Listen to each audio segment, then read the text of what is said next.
Home inspections unveiling hidden issues. A home inspection is a non-negotiable step in the buying process, but it's not always as straightforward as it seems.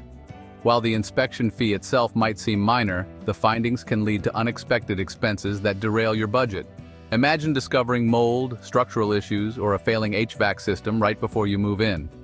Some inspections, like radon or pest inspections, might not be included in the standard package, but are crucial for ensuring your home is safe.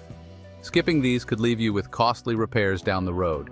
It's like finding a crack in your foundation, literally and financially. Even if your inspector gives you the green light, don't relax just yet.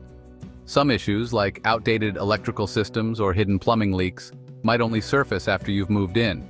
This is why it's worth hiring a reputable inspector who knows how to spot red flags. Budget for unexpected repairs and use the inspection report to negotiate with the seller. If major issues arise, you might be able to lower the asking price or request that repairs be made before closing.